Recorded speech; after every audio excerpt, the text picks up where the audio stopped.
It is February 27th, 2022, and you're watching The Code Report.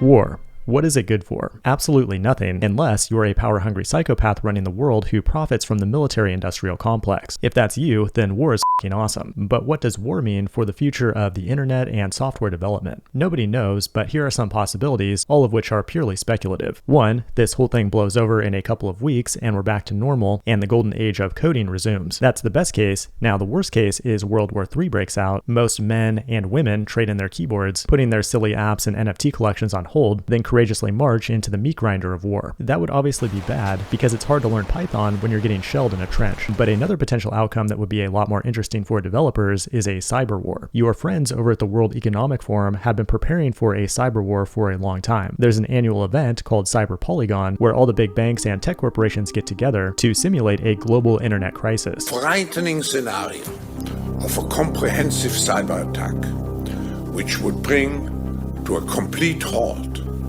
to the power supply, transportation, hospital services, our society as a whole. The COVID-19 crisis would be seen in this respect as a small disturbance in comparison to a major cyber attack. No internet, no power grid. That would suck balls. Banks and Bitcoin wouldn't work anymore. No WhatsApp, Twitch, Twitter, or YouTube. People would get really bored and they'd be forced to talk to their neighbors face to face. That's a horrifying thought for developers. However, when the dust settles, it might mean a great reset of the internet as we know it. What that might look like is anybody's guess, and in all likelihood, the government would make it less private and more regulated in the name of global security, but it would be an interesting thing to live through nonetheless. And JavaScript developers would rise straight to the top of the social dominance hierarchy. In some ways, the cyber war has already started because Russia and the United States have traded cyber attacks in the past, and the propaganda outlets are preparing us for an even bigger crisis. I was actually the victim of a cyber attack myself just recently, where the attackers tried to test thousands of stolen credit cards on my website. Luckily, I use Firebase, which will automatically absorb any DDoS attacks at layer 4 and below, and I was able to use Cloud Audit to get more information about the incoming requests. The coolest thing though is that Firebase has a feature called App Check that can automatically block any requests to your database or cloud functions unless they come directly from your front-end application, and that makes automated attacks to your infrastructure much more difficult. The bottom line is that now is the time to make sure your apps are secure.